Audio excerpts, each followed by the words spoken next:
The idea of the Pick 60 series is that new games are pricey and old games are cheap.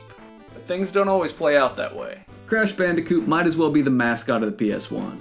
It sold almost 8 million copies and it should be dirt cheap. Instead, the game goes for about $50 complete on auction sites. You'll have to ask Mario about that one. But the steep price tag only applies to black label copies of the game. If you're okay with a green label copy from the Greatest Hits line, you can shave about 10 to 20 bucks off that price. The same ratio doesn't apply to all PS1 titles, but green label prices tend to be lower than black label rates across the board. And that's our theme for this edition of Pick 60. How many green label games can you get for the cost of one Crash Bandicoot black label? One green label copy that'll miss this list is Croc, Legend of the Gobos. That appeared on an earlier Pick 60, but costs almost nothing and is worth a mention. The first official title on this list is another PS1 platformer, this time in 2 dimensions. I think you know what I'm talking about. Rayman is a game that defies convention at every opportunity. If it's possible that a game world could be more cheery than the Mushroom Kingdom, Rayman achieves it. Levels are fairly accessible if point A to point B is your only goal, but Rayman hangs carrots well within view, teasing you to try riskier platforming.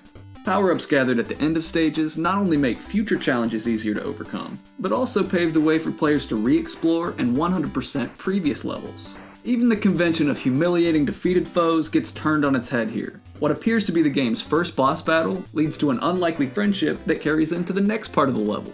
Rayman is definitely a game that I want to come back to for a full review, and the $10 price tag makes it a can't-miss title.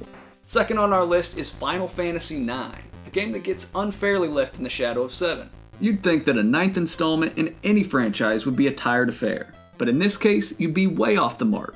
Final Fantasy IX benefits from the XP Square had gained in developing previous titles, while simultaneously carving out an identity all its own. This entry has inspired writing, a fun collectible card game built in, and some of the sharpest character designs in the series. The only thing you really miss out on when opting for the $12 green label version is the color artwork in the manual, which admittedly stings a bit with a game like this. When you think of 3D fighters for the PS1, your mind might first turn to Tekken. That series is a pillar of the genre, but there's another Namco fighter for the original PlayStation that also has quite a legacy. Soul Blade is a prequel to Soul Calibur, and it stands right next to the rest of that franchise as an excellent weapons-based brawler. Soul Blade sports a colorful lineup of fighters, and it's highly accessible to new players. Difficulty can be adjusted in the options menu, and more seasoned vets might find that the default settings make fighting your way through the arcade mode a little too easy. The game's storyline is absolutely corndog, but that's pretty much par for the course when it comes to fighters. The $15 asking price for Soul Blade does make it the most expensive title on today's list, but if you're at all interested after seeing some footage, I highly recommend it. Last up is a game that needs no introduction, Ridge Racer.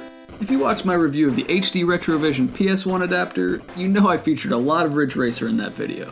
That's mostly because I got so pulled into the game that it took up a big part of my capture time. You'd think that an arcade racer with a small handful of vehicles and essentially one track wouldn't translate well to consoles, and you'd be wrong. Ridge Racer has clean, attractive graphics, responsive controls, and above all else, it's a whole lot of fun. Plus, it'll only set you back about $9. And that's our list for today, folks. You can get an RPG, racing game, fighting game, and a platformer, all for the cost of Crash Bandicoot Black Label. To extend the experiment back to the usual $60, you can even tack on another excellent title like Oddworld. As it goes, old games are usually cheaper than new games, and if you're not picky about the color of your label, you can save even more. This experience has opened me up to the possibility of other greatest hits titles, but never Nintendo Selects. Never. Thanks for watching, everybody, and I'll see you next time on Retro Tech Select.